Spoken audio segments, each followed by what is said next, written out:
Hello everyone and welcome to Radiant 101. This is an online platform to provide some education, discussion, support and raise awareness around current issues and topics that help edify our faith for believers worldwide. So this is a new platform, so I'll be looking to hear from you all on different things to discuss, as well as if there's anything that's urgent, please use the comment box to comment and share your thoughts, as well as subscribe to the channel. We'll be looking into Hannukah in this video today. This will be a quick overview and I'll share some basic information on Hannukah. So for those that are new to this topic or have heard of this topic or familiar with this topic, this probably is a good place to start. So Hannukah is an 8-day celebration. It's a festival that takes place in the time of the winter. So this normally falls in December time. December isn't in the Hebrew calendar, that's because it's Gregorian. And that's a topic for discussion for a later video. But the Hebrew month is Kislev. This is when Hannukah occurs. Hannukah is also called the Festival of Light, even so called the Festival of Dedication. And that's in essence what Hannukah represents, because it actually looks at what happened in Jerusalem in the 2nd century BC.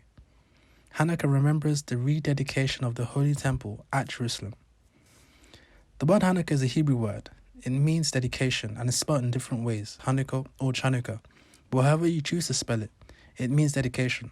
So let's not get confused with the spelling and thinking that the two different ways of spelling might mean two different festivals entirely. So what is Hannukah and what does it actually mean to us? What makes the festival so significant to remember? Well, the basics is that we remember what Matthias and his 5 sons of priests, the Maccabees, did and how they led the revolt against the infamous Antiochus Epiphanes.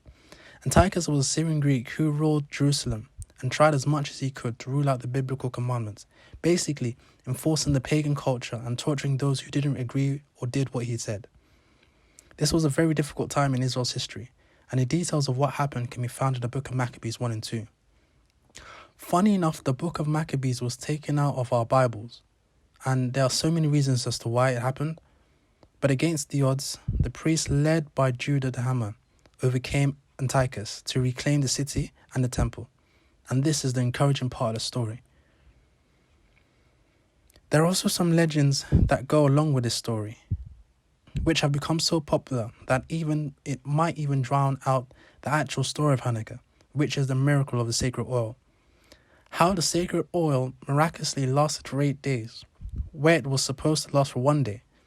But the reality of Hannukah is that it will last for 8 days because that's the time period it takes for the rededication of God's temple at Jerusalem. What does Hannukah mean for us?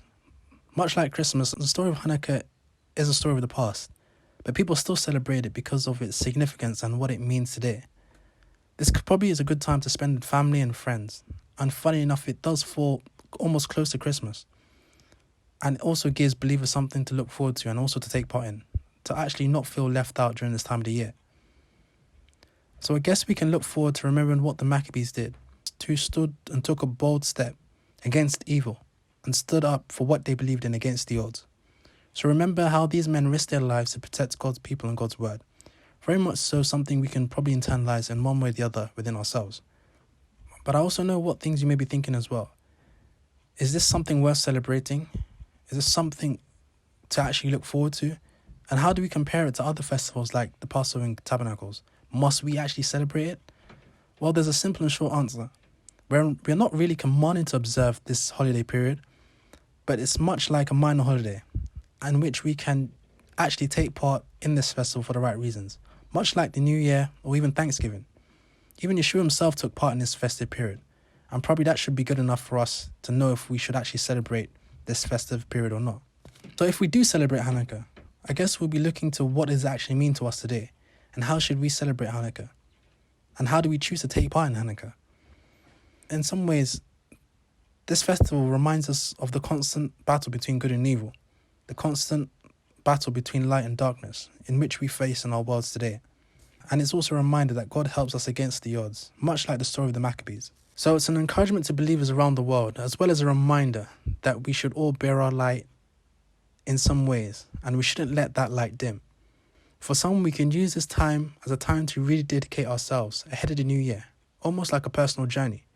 It's like almost preparing for a New Year's resolution ahead of January.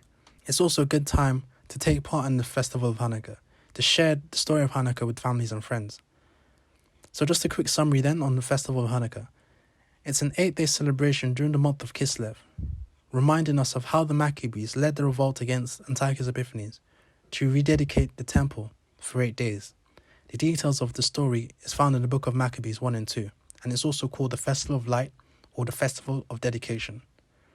So I'd also like to know how you celebrate Hannukah and what things you actually look forward to during this time of the year. So please use the comment box to share your ideas, your views and your thoughts. Please remember to subscribe to the channel. Thanks for listening and watching.